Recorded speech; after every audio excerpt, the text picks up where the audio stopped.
Now, a long overdue loan agreement between the IMF and Pakistan is due to be signed soon, but both parties have to work out the remaining pointers, including a proposed fuel pricing scheme. Let's just take a look at the updates here. Pakistan's coalition government and the IMF have been at the negotiating table since early February.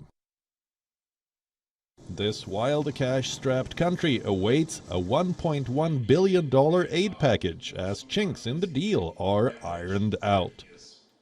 Pakistan recently hit a 50-year high in its inflation rates. Incidentally, this coincided with IMF negotiations, making it harder for Pakistan, with foreign reserves that can only cover about 4 weeks of imports.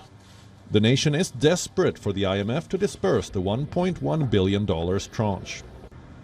Pakistan is due to receive a $6.5 billion bailout package, which was agreed to in 2019. The PMLN regime is currently dealing with the aftermath of devastating floods from last year and an ongoing political struggle with former PM Imran Khan. Amid all of this, the government has attempted to implement several fiscal measures, including a currency devaluation, lifting of state-backed subsidies, and an increase in energy prices. All in an effort to match the preconditions set by the IMF. To meet the IMF's aid requirements, Prime Minister Shehbaz Sharif announced a fuel hike for affluent consumers that shall be used to subsidize prices for the poor.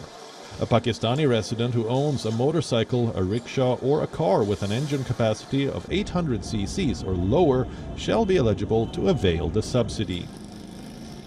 And while the exact policy is still being worked out, State Minister of Petroleum Dr. Musaddiq Malik has set the deadline for implementation in under 6 weeks.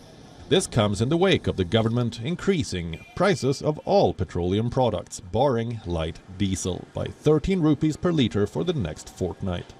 The minister has revealed that the plan shall be rolled out in 3 phases.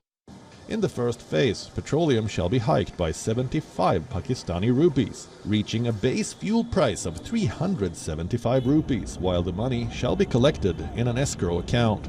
In the second phase, the government shall use 2 different mechanisms to enroll those availing the benefits.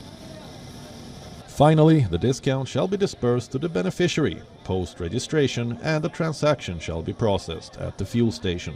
The Pakistani public, however, remains skeptical with the subsidy program. I'd like to say the main reason I remain unconvinced is because we're equal. We all should shoulder the burden equally. Take the smallest of things, say GST. A pack of matchboxes. GST is levied on that too. The rich and poor are both shouldering it. I do not believe this is going to bring the expected relief for the poor. Even if the subsidy is levied, it should be for everyone. If a poor person is availing it, it's good.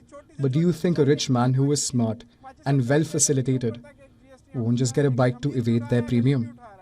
The Pakistani government has announced that it would be having separate petroleum prices, one for the poor and one for the rich, with which at least 6 million motorcyclists across the country would be benefiting. But the beneficiaries of this scheme or program seem to be skeptical with regards to its implementation mechanism. Anas Malik in Islamabad, Pakistan for WION. World is One.